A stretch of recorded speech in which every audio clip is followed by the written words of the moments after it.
Afternoon. I'm Bob Patillo here with On the Menu with the Alamogordo Chamber of Commerce. It's Thursday, May the 7th, 2020, and our special guest today is Bobby Martinez. How are you, Bobby? I'm doing great. How about you? I'm doing good. Everybody knows Bobby and his wife, Tina, two of the most valuable people that we have here in Alamogordo, very successful business people, and I know that they both give a lot back to the community, and we thank you for that, Bobby. You're welcome. This community's done a lot for us, so it goes both ways. Well, would you like to tell us, Bobby, about the topic of your talk today before we get into some of the exact details? But you know what, Bobby, first, I'd like everybody to know a little bit about you as a person, where you're from and how you ended up in Alamogordo. And if you could share a little bit of that with us first, that would be great. Well, I grew up in a little town in northern New Mexico. It's called Truchas, New Mexico. It's probably got 500 or 600 people in there now, but that's where I grew up, lived there all my life till I moved to Alamogordo. I was in the car business in northern New Mexico, in Espanola, New Mexico, for 13 years. When the availability, I found out about the availability about the store here in Alamogordo. So I had a good friend that was part of General Motors, and he said, there's an opportunity in Alamogordo. And I said, I've never been there. I've been to White Sands because I was in Las Cruces at New Mexico State. I said, I've never been to Alamogordo. So Tina and I just drove down here one night and met him in El Paso the next day, and the rest is history. Okay, very good. And how long ago was that? We opened the store. Well, next week we'll make 26 years. 26 years. Yeah, it was Congratulations. May 12th of 1994. Okay, very good. Now, you said you were in the car business before. Were you an owner at that time? No, it wasn't an owner. In fact, it was my dad was in the car business for a while, but I graduated from college at New Mexico State in 1978.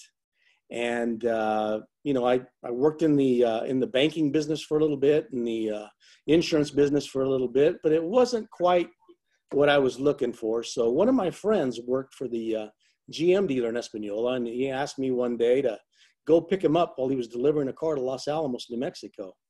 And the sales manager went along with him, and we started talking, and that's how I ended up in the car business. First of all, selling cars back in August of '81. And so did that for 4 years, then became the sales manager in 1985. Okay. And then the person I worked for bought another store in Santa Fe, New Mexico. So I ran the Espanola store till I left to come down to Alamogordo. So it sounds like you've done all different aspects of working with a car dealership. You've done that before you became an owner. Well, during high school and junior high, after school and in the summers, I washed cars for that store. So okay. I've been in it a long time. So you know it top to bottom. I know how to park cars. All right, very good. So Bobby, what is the topic of your presentation today? We got a couple things, and one of them has to do with just staying in business for the long haul. I mean, what it takes to really stay in business for the long haul. That's one of them. And then adapting to what all the changes, especially what's happening today, and how to navigate through the times we're going through right now, and maybe having some insight as to how you've got to change. If you don't change, you'll be left behind. So when we were tasked with closing our showrooms, which are still closed, we had to adapt to do business a different way. And we've seen some tough things, and we've seen some good things. So we can talk about that too, because there's always been a challenge, especially if you're in the car business. It's always a challenge. There's always something that could go wrong. And right now it's a challenge for the automobile business. Well, would you like to start with talking about the importance of a good team? Yeah, let's go ahead and start there. And well, having a good team really starts with who you hire as your individuals that represent your company. I've got this I got this at the Ronald Reagan Museum. I think it's so valuable. And it says, there is no limit to what a man can do or where he can go if he doesn't mind who gets the credit. And, you know, we're all a team, and it starts with honesty, because these people are representing your company, they're representing you, they're representing themselves. And without honesty, it's not going to be a very long business that you're going to have, or a long employment for anybody that's dishonest. They've got to have a great attitude. Attitude is everything. And sometimes we've got to sit down and we've got to reinforce our attitudes towards what's happening around us. You know, this thing kicked us in the teeth about a month and a half ago. And this morning, in fact, I had a meeting with all my managers, and I always keep this on my desk. Tina and I were in South Carolina one time, and we walked into a restaurant, and we found these little cards and these little magnets that you put on your refrigerators, and just to remind you of what attitude is. And I pass it, you know, my team is probably really tired of hearing this, because I bring it up at least once a year. Because once in a while, I think we need some readjustment and just remember what our attitude means. And it's by Chuck Swindoll, and it's called Attitude. The longer I live, the more I realize the impact of attitude on life. Attitude to me is more important than education, than money, than circumstances, than failures, than successes, than what other people think, say, or do. It is more important than appearance, giftedness, or skill. It can make a company, it can break a company, a church, a home. The remarkable thing is that we have a choice every day regarding our attitude, and we must embrace it every day. We cannot change our past. We cannot change the fact that people act in a certain way. We cannot change the inevitable. The only thing we can do is play the one string we have, and that is our attitude. I am convinced that life is 10% of what happens to me and 90% of how I react to it. And so it is with you. We are in charge of our attitudes. And I can send it out to the chamber, and they can pass it out. Right? I look at that thing all the time, and I think it just, things don't go perfectly every day. And it's just how we handle the circumstances that we have that make it either a positive experience or a negative experience. Bobby, when you were growing up in northern New Mexico, did you ever envision that your life would turn out like it has? No. My dad was a rancher, so there were many summers when we picked thousands of bales. And I knew one thing: I didn't want to do that the rest of my life.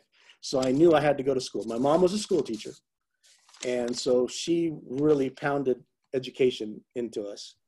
And so, you know, that's the reason I ended up at New Mexico State, got my degree in finance, and why, you know, I just didn't want to do the ranching thing. I'd be in a lot better shape too. But, right. But okay. So how do you go about picking people for your team? Really, it's about interviews and not having just one interview. Really having a good conversation with whoever we're deciding to maybe bring on. What I have found is this new generation of individuals. You know, I know a lot of people were scared of the millennials or whatever. I'm loving this. I think some of these people are stepping up and really doing a good job. They want to succeed. They want to make money. They want to buy things, and they want to. I'm really proud of. We've got a pretty young team now, and I'm really proud of them because they've really stepped up. And you look at that. Not only do you have conversations with them during the interviews, but the one thing that especially is important these days is their communications on social media. That tells you a lot about who these people are. So bringing somebody on that's got some good values, and like I said, good attitude, honesty, loyalty, and a good work ethic is really important. And we try to look for those things, because sometimes you hire someone, you'll know in 2 weeks whether they're going to survive or not.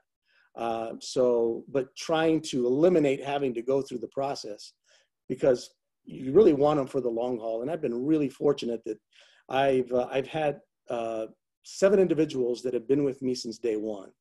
And so that's kind of built the foundation, and we're bringing a lot of people up. And more than likely, when you come into management at Desert Sun, most of the time it's going to be done within, because you've grown up with us, you know our values, you know what we do, and so that's really important to me. Bobby, tell me some of the common characteristics that you see with people that are successful when they come to work with you. And then I'm going to ask you the opposite question, ask you to tell me some characteristics of people that aren't successful. And okay, is there a commonality with each class? Well, it's called grit. There are some people that will do anything at any time that we ask them. The car business is long hours. It's long hours it's especially tough on women that have families, because you're here at 8 o'clock in the morning and you leave when the last customer leaves. And that could be at 9 or 10 o'clock at night, depending on when you finish up that finance deal. And it's tough on husbands too. It's tough on families. But there are some people that luckily have found the right partner that it understands, because that's big. Because when your a spouse does not understand what it takes to be successful, it doesn't happen 8 to 5 in the automobile business. A lot of it happens after 5, because that's when people have time to come in and shop for cars. And so it's really important to have a really good family life, and grit. I mean, willing to do anything at any time to make sure that you're successful is something that I think you're born with it. There are a lot of people that have great grades and do really successful and are really successful in school, but that work ethic is something that you're born with, or maybe your parents instilled in you. I don't know, but it's something you can't measure. And when you find that one person that's got that work ethic and that grit and willing to do whatever it takes in an honest way, you've got a great employee. So let's look at the other side of the coin. Tell me about some people that you've had that have not worked out, and what are some of the common characteristics? The common characteristics is they're not willing to do what it takes to do the extra to be successful. What I have found is sometimes something comes up at 5:01 and you got some people that just will not stay. They will not do the little extra step that it takes to maybe make a customer happy, to maybe make an employee happy, to maybe just get it done today instead of tomorrow. You can't procrastinate. You got to try to do it as quickly as you can, because the more you procrastinate, the worse it gets the next day.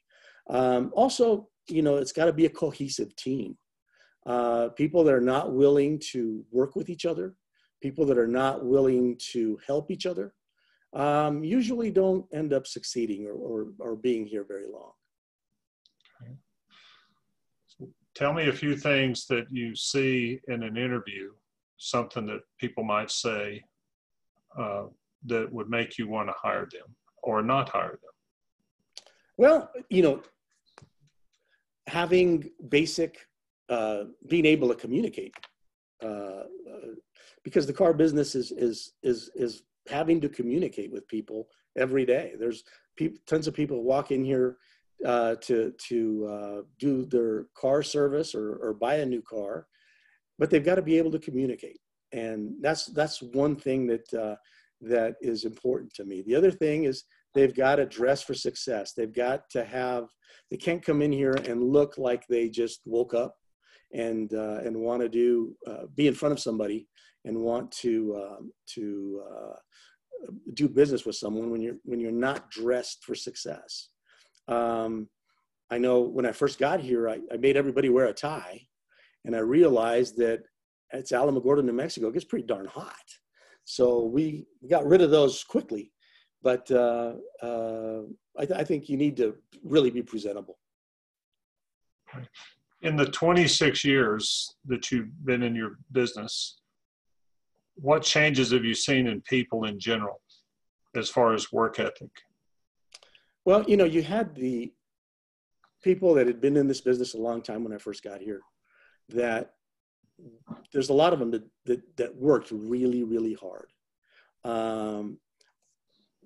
They used to send birthday cards to all their customers and really stay in touch with customers. I think a lot more than is happening now, even though it's a lot easier now with all the computer systems and customer relations management. It's a lot easier to do, but I see that's one thing that we've kind of lost, is the communications with former customers. That it used to be like clockwork. I've seen a lot of people though that recently with the younger people is they're embracing this thing, regardless of what we get thrown at, especially with this COVID deal. They're embracing it, and I'd like to talk about that in a little bit, in that how it's just changed the car business in a month and a half, and the positive things that have come out of it.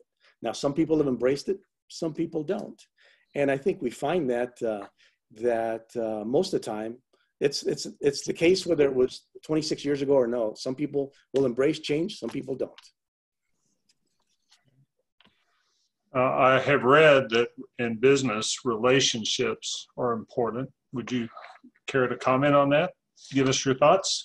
It is especially important in a town like Alamogordo, New Mexico, to be involved in Rotary, to be involved in, my wife, Tina, is involved in everything. If you ask her to be involved, she'll be involved, from the Space Hall, the Dolly Parton Imagination Library to, and it's really important that your partner does the same things you do. I'm part of the board for the hospital, and just, I'm on the board for the chamber. And what it does is people get to know me. People get to know who I am. Some people may not like me, but that's okay. That's who I am. But I think it just, you can advertise all you want, spend all your money on advertising, but I think the face-to-face, getting to know someone, building a relationship with someone is where you succeed, especially in a town this size, because everybody knows everyone. So how do you counsel your employees about developing good skills with building relationships? I encourage all of them to try to join. Every one of them has got a hot button that they like. Some people like driving motorcycles or ATVs. So if there's a group of people that are doing that, join the group. And a lot of times I'll sponsor what they do. If they want to join Rotary, if they want to join any group in town, I will sponsor it for them, because I think it builds relationships. And that's a lot easier to build your business from than trying to shotgun advertising or waiting for people to walk in the door. Okay. Very good. Well, tell me a little bit about community involvement, some of the things that you do. You just mentioned you're on a couple of boards, but I know that you've done some other things to help the community, and probably you've done a lot of things that people don't know about, but I know that you've done some things that people do know about. Well, we sponsor, we get stacks of sponsorship requests all the time. We try to sponsor as much as we can. 2 weeks from now, we'll be giving a car away to the perfect attendance graduate at Alamogordo High School, even though they're not going to school, but we are sponsoring a car for them. Probably the biggest thing that I think has meant the most to me has been the Big Give project that we've done for 11 or 12 years from now. And that's in conjunction with Holloman Air Force Base, where, a lot of people have been helped by the people at Holloman, where they come in and work on people's yards. They help businesses out, painting, roofs.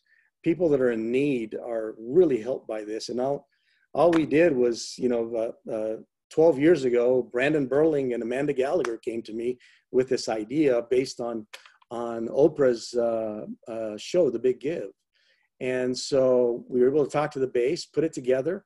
And I think the last one, we were over $2 million in savings that we've had for the Alamogordo community. And some people have been in Cloudcroft and throughout Otero County.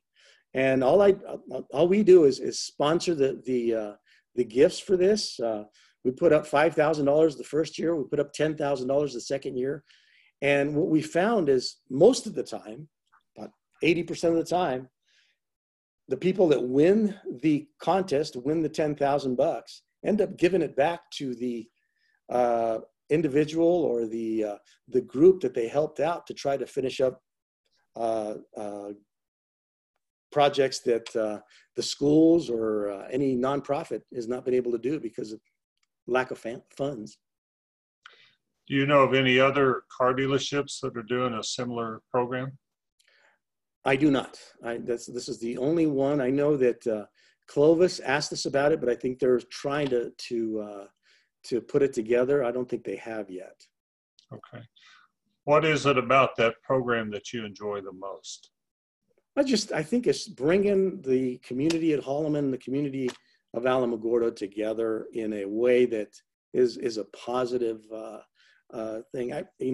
One thing, and the community signs coming into Alamogordo, welcome to Alamogordo signs, were in horrible disrepair about 3 years ago. And it so happened that the colonel on base called me and he says, man, those things look horrible. So one of the teams, the next day, they were done. And it's little things like that sometimes we drive through town every day and we don't notice, but he did. And so it was Colonel Cantwell that called me and was surprised how quickly it got fixed. On your list, there's a category called a bad deal is a bad deal. What's up with that? This was something I learned from the guy I used to work with.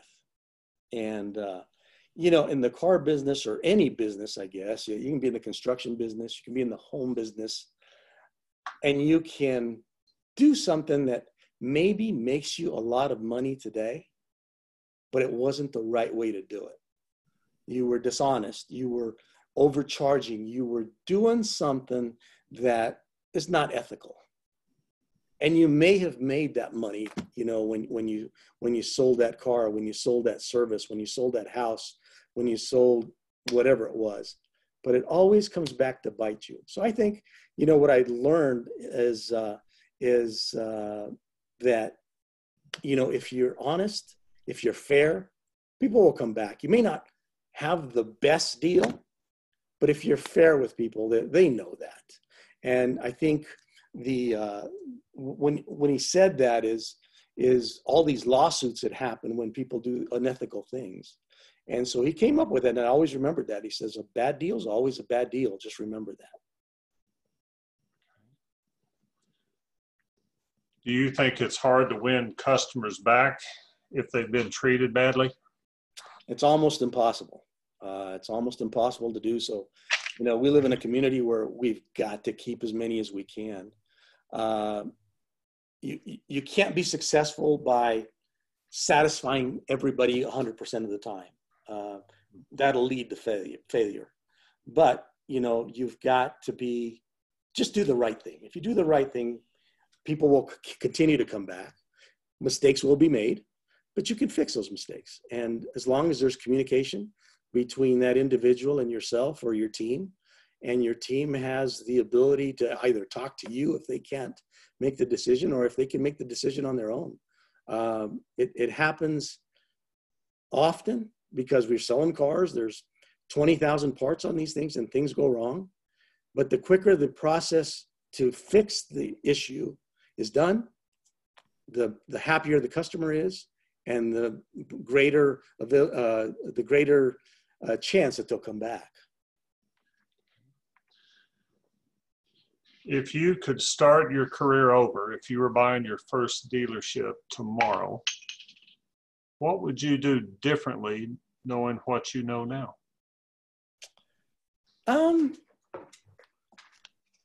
I think I would probably communicate better. Maybe sit down with each I hated to rock the boat when I first started. So you keep everybody, hoping not to rock the boat, especially when you're in a smaller town like Alamogordo, or back when I was in Roswell or Espanola. And sometimes you've got some bad apples there. And so I think the next time I would do it is I would talk to everyone, make sure that they've got the right honesty, the right things that will make my company successful. And having a good work ethic. I think that is the one thing that I really appreciate about the 150 or so employees we've got here. 150. Yeah. I didn't know you had that many. That's Mm-hmm. a lot. That's a lot. If you had a young person that was just graduating high school, what kind of advice would you give them to help them be a success, maybe as far as choosing a career or how to get ahead in today's environment? Well, first thing you need to do is make sure that you are, because I get people coming in here all the time that ask me for advice. I always tell them, work every day, and I work this every day. I'm scared every day. I'm scared something can change, something can happen. Interest rates go to 20%. Don't ever get overconfident. Be scared, because when you come to work scared, you're always looking behind your back. You're always looking to the side, and making sure that something's not about to tackle you and just take you out. The other thing is make sure that, especially with financial institutions, that you pay people when you're supposed to pay people. To grow your own business, you need really good credit. So you've got to make sure that you handle your obligations and never overextend yourself. I mean, I'd love to sell you that new Escalade, but if a Chevy Tahoe works for you, buy the Tahoe. Tell me a little bit about your theory on debt. I know most businesses have some kind of debt. What's appropriate, what's not? How do you know when it's too much? Any of your ideas on that? Well, debt is a given. You've got to do it. I mean, there is no way that I could have wrote a check for this new Toyota building, or to redo the GM building, or buy the old Jack Key store. You've got to have debt. You've got to look at the financials. You've got to make sure that you're able to cover that debt. You try not to have debt, but especially in this car business, not only do you have all the real estate, you've got to finance all these cars. It's called floor plan. So all these cars are floor planned. So you've got to, and that goes back to relationships too. Back in 2008, when GMAC, who we had our floor plan is financing all these cars that we've got on the lot. They were going out of business, and had Ally not stepped up and helped us out, we would all have been out of business. But having relationships, and a lot of those guys from Ally I knew from prior GMAC experience. So they were able to help us. We're still together, and it's a partnership. So, having those relationships early on is the reason I'm here. So when you have how many stores now? Total? I'm down to 3. I was up to 6, down to 3. I was running about 50,000 miles a year, going between Roswell and Espanola and here. And, I got pretty good offers, and I decided to change it. It's time to stay home. Okay. So that's my next question. Would you rather have more time or more money? Well, depends. I guess I'd rather have both. I bet you get that You would question all the say time. I know Mr. Eaton said the same thing. I think I'd rather have more time. Money's important. Money is what keeps food on the table. But as you get older, time becomes more important, especially if you're healthy. And time to spend with your kids, time to spend with your wife, time to spend with it's something you'll never get back. Money, I've always said if I shut down tomorrow, I'll find something else to do. I'll make money somehow. I know how to sell. I'll sell pencils if I need to, but time is something that I cannot control.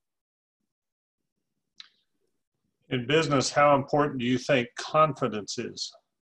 It's all of it. I mean, if you've got a person in front of you and you don't have the confidence in yourself or your product, you're done. I mean, there's no way that, because the customer knows immediately whether you're confident, whether you are, your product, whether you know your business. They know it immediately. So it's really important that confidence is part of your of who you are. Do you think confidence is something you're born with, or can you develop that skill? I think you can develop that skill. You can walk in here, and I remember the first day I tried selling a car. I mean, I probably didn't have any confidence at all. But it's a learning experience. It's practicing over and over again, learning. Continue to learn. It doesn't matter how old you get. You just continue to learn. I mean, there's the manufacturers put out all kinds of training for not only our salespeople but our service people. And I've got some service people that have been with me will be 26 years, but they continue to learn every day because everything changes. These cars are not anywhere near as simple as they used to be even 10 years ago. Bobby, what's your favorite method to learn? Do you read books, watch videos? I do both. The manufacturers require even myself to go through video training, and so I read books. In fact, I'm just started this one, which is called Grit, which is I just started it. So but what it is, it's about who people are. I mean, it talks about people going into the Naval Academy and really when they getting in and how many people do not make it through. And some of them had the highest grades. Some of them had the best work ethic and yet still didn't make it. And it was grit that made the difference. Like I said, I'm not that far into it, but I recommend the few chapters I've read on it. It really makes sense. Okay. I know that you have some children. I would like to know what and how you instill values into them. You know, I am extremely fortunate to have some great kids. And they're all in Alamogordo, which is really, really nice. Erica, my oldest, I could drop her off anywhere in the world and she'd survive. She's a hard worker. I'm very proud of her. Dolores works with me. Smart kid. She's right now the queen of quarantine, but she's working out of the house. But you know, she's really, anything I ask her to do, anything anybody asks her to do, she's on it and trying to make these dealerships better. My son Adrian is graduating from Imago Dei in a couple weeks or next week. Proud of that boy. He's a smart kid. Wants to be a pediatrician, so he's on his way to U of A this fall in Arizona. So really proud of him. And my little girl she turned 16 day before yesterday, and she runs the house. And then I've got, you know, my wife is probably the most important thing there because she's the one that pushes them. And she's the one to make sure that they get things done, and she's harder on them than I am. Tell me your thoughts on socialism. There are seem to be a growing number of people that think that's a great idea. I'd like to know what you think about that and why. Well, it's in theory, isn't it a great idea, but it never works. You see what's happening in Venezuela. You see what's happening in these other countries that are socialist countries and how these people live. And it's not the right thing to do. I think people have got to get up in the morning, have a purpose, and socialism will work short term really well because people think it's free money or, I'm being taken care of. But in the long run, I mean, there's only so many people that can pay everybody's expenses. And it's the worst idea that anybody can ever come up with. Do you learn more from your mistakes or your successes? And tell me why, please. Because you remember your mistakes. I think your mistakes are more important lessons. Sometimes success happens, but mistakes are what teaches you the difference between doing it right and doing it wrong. And so you try to avoid your mistakes, especially if these mistakes make other people's lives harder, or if they, I'm responsible for 150 employees and their families. If I make a mistake, that's hard. I mean, you try to avoid them. So we do everything we can to make sure that we learn from our mistakes, and then they happen. Bobby, would you be willing to share with us a couple of mistakes you've made in business over the years? Sometimes, and this was, and you get sales managers sometimes that get a little upset at you as to how much they have to pay for a used car inspection. But it's the right thing to do. And when you shortcut it, and there were times where I would let them kind of handle the, okay, this car the tires are okay. They'll be okay for another month or something. That's just not the right thing to do. And so I think just overseeing my being closer to overseeing my managers is probably the thing I didn't do sometimes, but I've got to do. I'm not going to look over their shoulder. I'm not going to tell them what to do, but there's basic things you have to do if you're going to be here for a long time. And if it means spending $2,000 on a used car because it needs tires, because the tires are 25%, get them done. That's how you get the customer back. Because if you get him back upset that a month from now his tires are gone, then, what was the point? You're going to spend it anyway. Especially if they come to me, I'm going to probably, go ahead and give them new tires anyway. So I think you've got to let your people go, but you've also got to oversee what they're doing. Your first store was in Alamogordo, is that correct? Yes, it was the one at 2600 where the GM store is now. It had Toyota with it. Okay. Bobby, when you started getting businesses in other towns, I would like to know how that changed your management style, because when you get a business in another town, you're not there all the time to see the people like you are in your home business. That is such a hard thing to do. And even though you've got general managers and managers, things are sometimes that slip through the cracks that shouldn't. And what you find is the place that you're spending the most time with or the most time in is the most successful one. So it was difficult. I mean, and that was part of the reason that I sold those other stores, is because it was so difficult to manage them, to manage all the people. We were up to 250 employees. And I know that you've got some businesses in other towns, and I'm sure you'll confirm this. It's difficult. You have more problems in those places that you're not at than the places that you are, and you can't be everywhere all at once. And no matter what you try to do to instill rules and regulations as to how they should be run, it doesn't happen that way, and it's a tough thing. Would you share with us, Bobby, some of your theories on investing?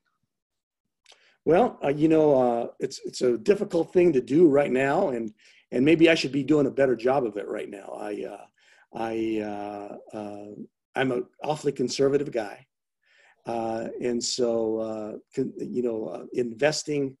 I invest in my companies is one thing, but also any extra money that I've got and stuff, I've kind of been kind of safe, and I put it in the Toyota financial services end of it.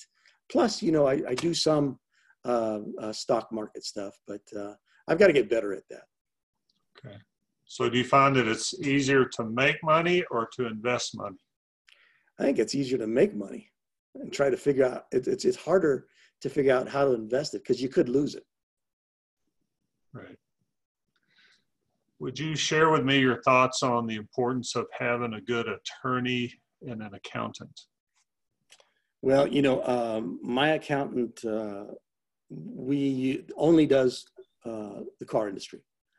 They happen to be out of Illinois because when I bought the GM store, it was financed through a GM subsidiary called Motors Holding, and they only approved certain accountants to do dealership work for them. So he was one of them. He's still with me. We've done that from day one and never changed because you get the wrong accountant, you could end up in jail sometimes. And I don't want to do that. And the same thing with an attorney. He's got to be, have your best interest at heart. And he's got to be qualified to do what you need of him. Okay. Bobby, we're going to be done with your presentation in just a minute, and I'm going to open up to everybody that's watching. If they have any questions, they can use the chat portion of Zoom, or you can text me at 430-0548. Bobby, I'd like to know what you think is going to happen over the next 6 to 12 months with the economy and how you might adjust your business to meet those changes. Well, it was like I said earlier, it was a kick in the teeth when you find out one day you're open and the next day you're closed. And let me kind of give you our situation where we're at. I cannot have anyone in our showrooms. I cannot have salespeople greet people in our showrooms or bring them in. We've got to do everything through either phone calls or the internet.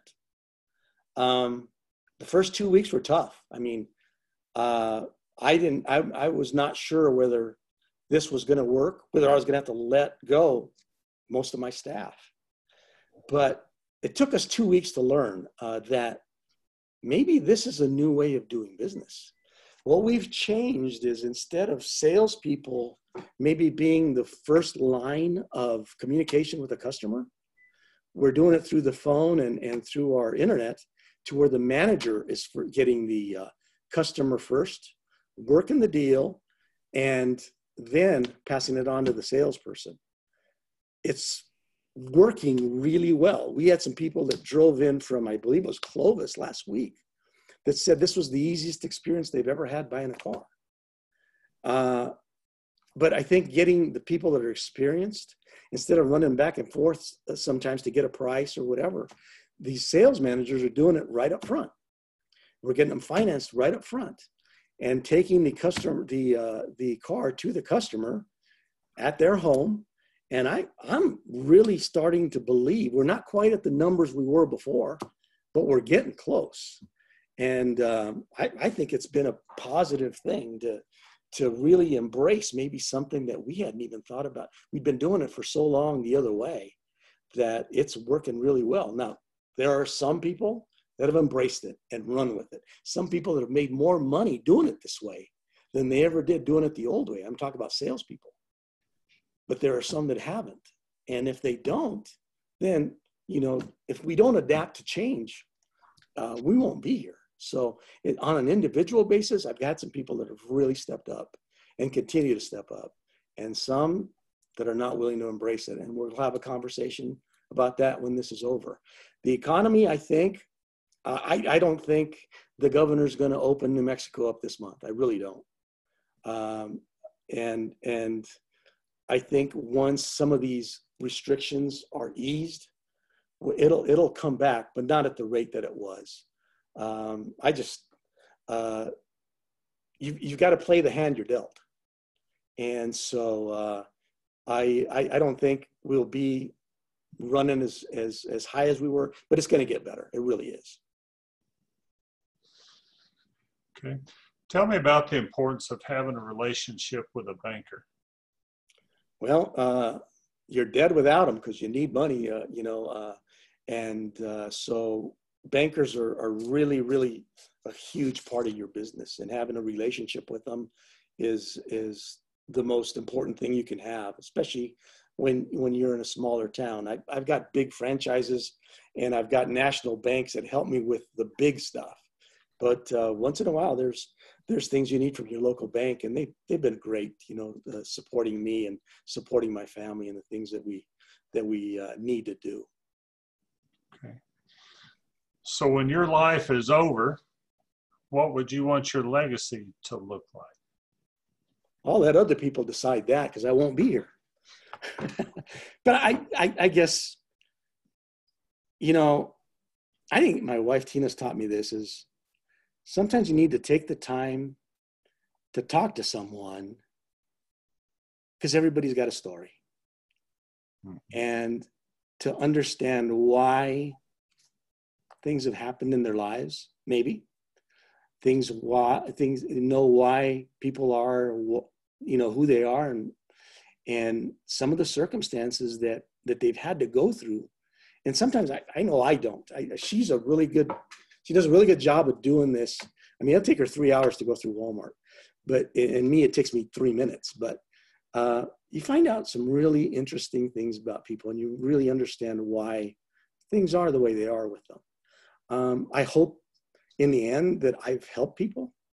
I hope that I've taken care of not only my employees, but their families. I hope that I've made Alamogordo and the towns that I was in better places. But people will be the judge of that. I'm not going to judge, or they'll be, in the end, they'll be the ones to judge who I was. Okay. Very good. Bobby, do you have anything else you'd like to talk about?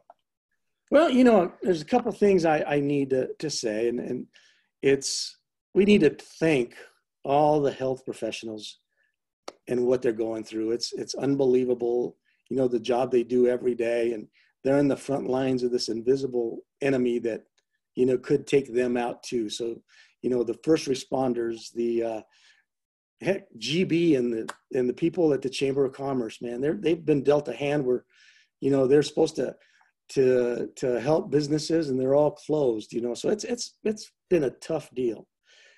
People at Holloman, I mean, they've hate to lose, Colonel Campo and Chief Esparza. They're leaving at the end of the month.